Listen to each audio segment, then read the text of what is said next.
नमस्कार मंडळी राज्यातील शेतकऱ्यांना यावर्षीचा खरीपचा पीक विमा वाटप होण्याकरता सुरुवात झालेली आहे आणि अनेक जिल्ह्यात सध्या पीक विम्याची रक्कम सुद्धा जमा होताना दिसत आहे। त्यापैकी हिंगोली जिल्ह्यात सुद्धा पीक विम्याची रक्कम ही जमा होताना दिसत आहे। अनेक मंडळाला पीक विम्याची रक्कम जमा झालेली आहे, तर उर्वरित जो काही मंडळ असेल त्या मंडळाला नेमकी पीक विम्याची रक्कम कधीपर्यंत जमा केली जाणार आहे आणि आतापर्यंत कोणकोणत्या मंडळाला पीक विम्याची रक्कम जमा झालेली आहे, किती रक्कम जमा झालेले याची माहिती घेणारा हा व्हिडिओ।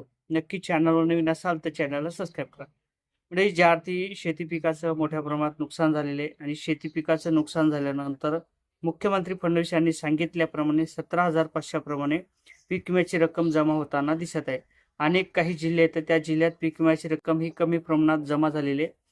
तर ज्या पद्धतीने पीक विमा सांगितला होता 17,500 प्रमाणे, ती पीक विम्याची रक्कम तेवढी न जमा होता कमी प्रमाणात म्हणजे 10 ते 8,000 रुपये अशा पद्धतीने पीक विम्याची रक्कम सध्या जमा होताना दिसत आहे। एकंदरीत हिंगोली जिल्ह्यातील कळमदुरी तालुक्याचा जर विचार करायचा झाला तर सर्वच्या सर्व मंडळाला पीक विम्याची रक्कम ही जमा केली जात आहे।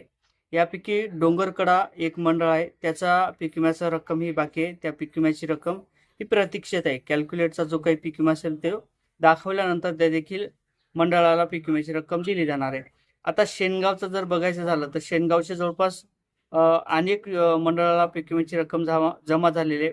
अनेक मंडळाची पीक विम्याची रक्कम ही जमा झालेली आहे। त्यामध्ये पानकनेरगाव आणि त्याचबरोबर आजेगाव या मंडळाची पीक विम्याची रक्कम सध्या बाकी आहे। आणि हिंगोली जिल्ह्यातील म्हणजे हिंगोली तालुक्यातील जे काही मंडळ असलं यापैकी सर्वच्या सर्व मंडळ पीक विम्यासाठी पात्र आहेत, परंतु सध्याच्या परिस्थितीला तो काही पीक विमा असेल तो होल्ड करण्यात आलेला आहे। त्या मंडळाला अद्याप पीक विम्याची रक्कम वाटप करण्यात आले नाही, परंतु पीक विम्याची रक्कम या देखील मंडळाला दिली जाणार आहे। कॅल्क्युलेटचा जो काही प्रक्रिया असेल ती सध्या सुरू आहे आणि कॅल्क्युलेट झाल्यानंतर तुमची रक्कम दाखवली जाईल आणि त्यानंतर तुमच्या खात्यावरती पीक विम्याची रक्कम ही जमा केली जाईल।